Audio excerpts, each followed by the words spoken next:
Birazdan geliyoruz. Hadi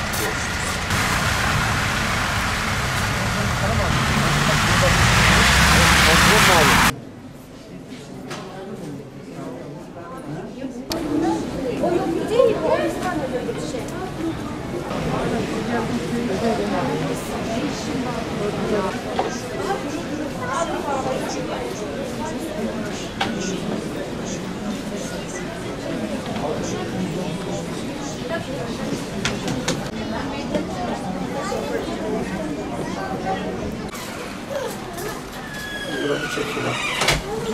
Basına çıkacak.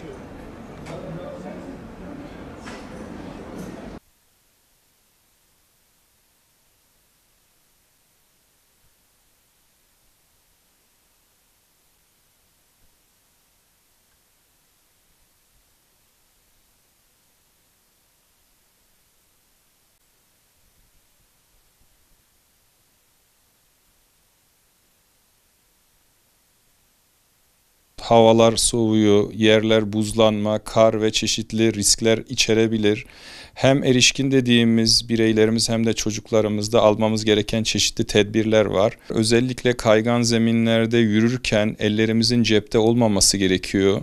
Ne yazık ki en ufak bir kaymada sırt üstü, kafa üstü ya da gövdemizin, kollarımızın üstüne düştüğümüzde kendimizi koruyacak refleksi meydana getirmediğimizde bazen ölümcül yaralanmalar ya da ciddi sakatlanmalara varabilen beyin kanamaları, belde felçler ya da kol bacakta ciddi kırıklarla karşı karşıya kalabilmekteyiz.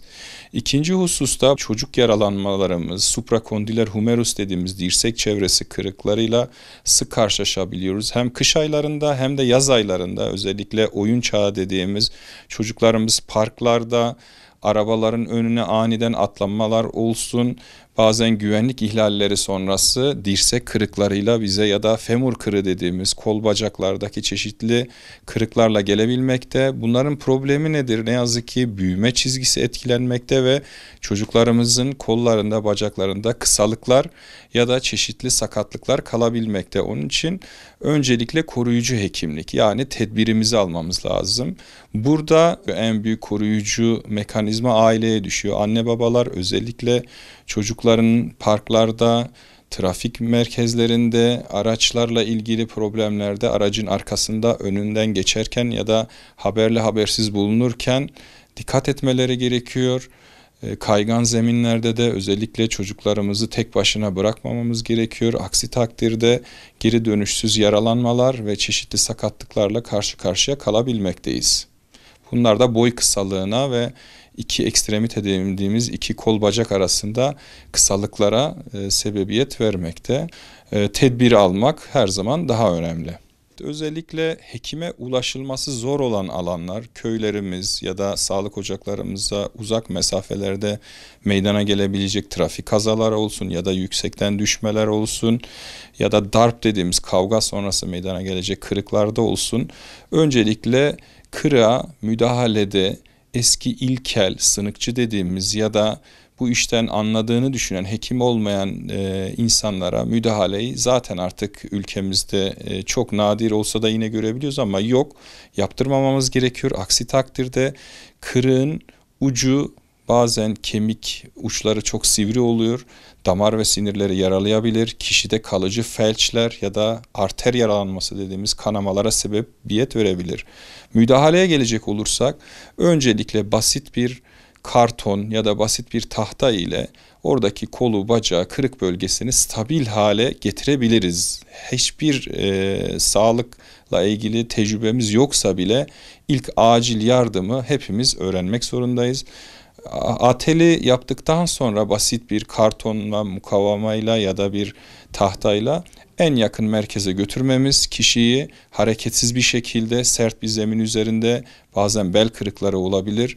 Kişiyi karga tulumba taşıyıp getiren hemen arabaya atalım da acil yetiştirelim diyen müdahaleler söz konusu. Bu esnada beldeki sivri kemik uçları ne yazık ki medulla spinalis dediğimiz kişinin omuriliğini yaralayabilmekte ve kişiyi kalıcı felçlere sebebiyet vermekte. Aslında hiç dokunmazsak o kişi sert zeminde acil müdahaleyi beklese, ambulansı beklese belki ileriki hayatında daha az sıkıntılarla karşılaşabilecekken biz duygusal olarak yardım amaçlı yaptığımız her müdahale kişiyi dönüşsüz problemlere sebebiyet verebilmekte. Onun için kırıklarda, çıkıklarda, özellikle travmalarda yapılması gereken ilk kural kişinin hareketsiz bir pozisyonda taşınması.